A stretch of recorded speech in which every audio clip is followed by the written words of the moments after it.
In these examples, we're going to look at factors and divisibility. Rewrite the factor questions as divisibility questions and the divisibility questions as factor questions. Determine the answer to the questions and justify your work. So let's look at the first one. Is 4 a factor of 30? Now we're asked to write the equivalent divisibility question. So this would be, is 30 divisible by 4? So notice we saw in the lesson packet that reversing the order of the numbers and replacing the word factor with divisible makes for an equivalent question. So you can use either one, whichever one makes more sense to you. So here I'm thinking, is 4 a factor of 30? Well, I know that 4 times 7 is 28, and 4 times 8 is 32.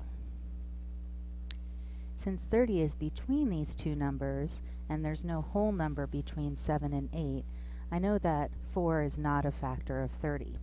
Okay? So this is one way to think of it in terms of factors. In terms of divisibility, I can divide 30 by 4 and see what the result is. So 30 divided by 4 is 7, would be 28, with a remainder of 2. So since there's a remainder, that means 30 is not divisible by 4, or equivalently, 4 is not a factor of 30. So we can write either one as a justification. Let's use the divisibility one. So 30 divided by 4 equals 7, remainder 2. So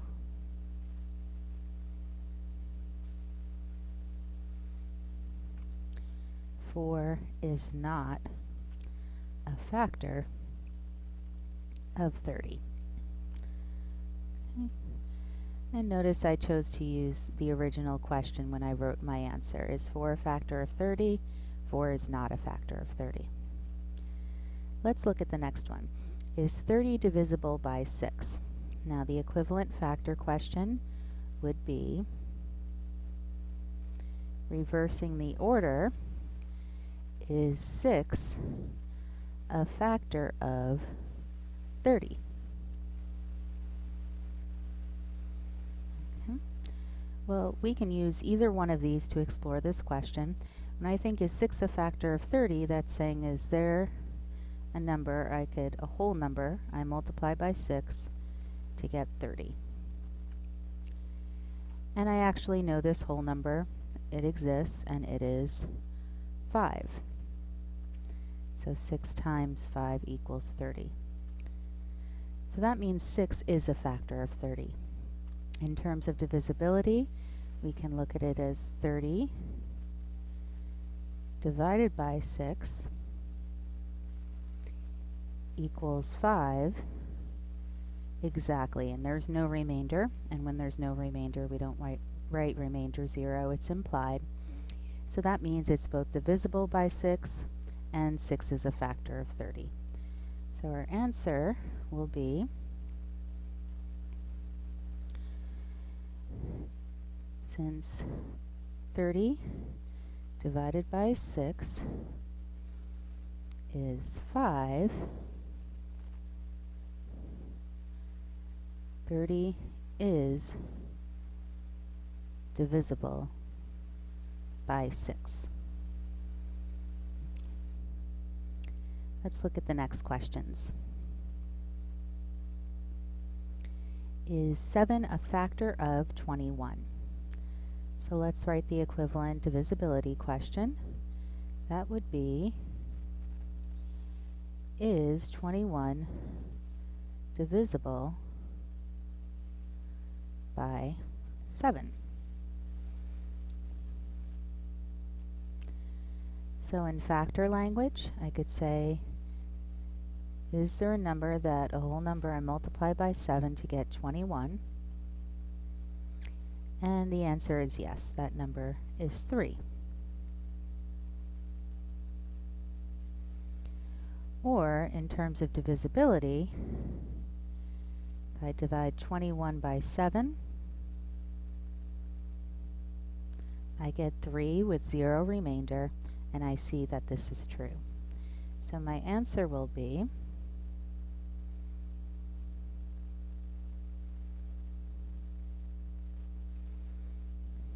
I can use either one of these, either the multiplication representation or the division, whichever you prefer, since 7 times 3 equals 21. 7 is a factor of 21. The next question asks, is 25 divisible by 4? Well, as a factor question, that's asking, is 4 a factor of 25?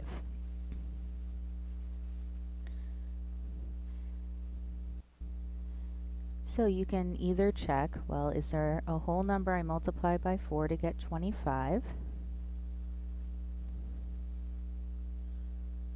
Or you could divide 25 by 4 and see what the result is. So 4 goes into 25 6 times is 24, and there's a remainder of 1.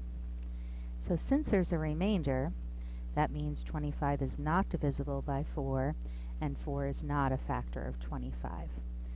So here we could see that, well, if we had 4 times 6, that would be 24. 4 times 7 would be 28. And notice 25 is between 24 and 28, and there's no whole number between 6 and 7, so that we could multiply it by 4 to get 25. So that would be the way to look at the factor question, okay, or the factor representation. So let's write our result. So, since 25 divided by 4 is 6, remainder 1, 25 is not divisible by 4. Let's look at a few more. Is 7 a factor of 119? So let's write this as a divisibility question. So that would mean, is 119 divisible by 7? Now this is a question you probably don't know off the top of your head, or it's harder to think of factors of or multiples of 7 that go up this high. So I'm tempted to use the divisibility rule rather than thinking of, is there a number I can multiply by 7 to get 119? I would do a lot of guessing and approximation to try to find numbers that were close to see if they would get there. So if I tried 10, that would be 70. I'd have to try a higher number, and then I'd have to bounce back and forth. So this could be a lot of work when you don't know the number exactly in the factor form. So if I look at this form, 119 divided by 7, I could just perform long division on 119 with 7, or I can use a calculator. So let's use a calculator. If I divide 119 by 7, I get exactly 17 with no remainder. So 119 divided by 7 equals 17. We could fill this in and say 7 times 17 equals 119. And now we see that 7 is a factor of 119. There's a number, namely 17, that I could multiply by 7 to get exactly 119. Let's write that answer. So since 7 times 17 is 119, 7 is a factor of 119. Let's look at this last one. Is 4 divisible by 8? And you may look at this and immediately say, yeah, sure it is. 4 and 8 have a special relationship. But is 4 divisible by 8? So let's look at this as an equivalent factor question. We would say, is 8 a factor of 4? Okay. Now it's important that we remember what these mean. So is 8 a factor of 4? Just like we did up here, we'd say, is there a number I can multiply by 8, a whole number, that gives me 4? In terms of divisibility, I'd be checking 4 divided by 8 equals what number, and is it a whole number with no remainder? So let's look at this. If I divide 4 by 8, notice I have a 0 for the whole numbers place, and then there's a 0.5. We could talk about that later. So what that basically means is that there are 0 eighths in 4, okay? And then we can actually figure out the remainder. So 4 divided by 8, it goes in 0 times. And let's just look at this. If we had 4,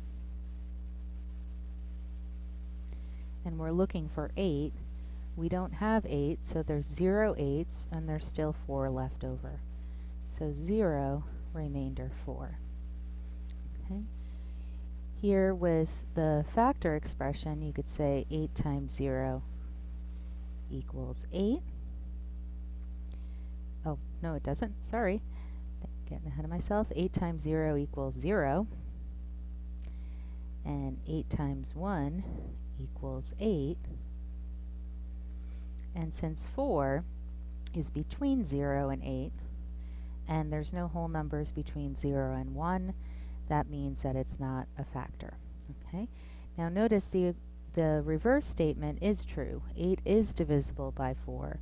4 is a factor of 8, but that's reversing these. So that's why you really have to be careful of this language. So now let's type our result. Okay. So we wanted to know, is 4 divisible by 8? And since 4 divided by 8 is 0, remainder 4, 4 is not divisible by 8. And now we've answered the question.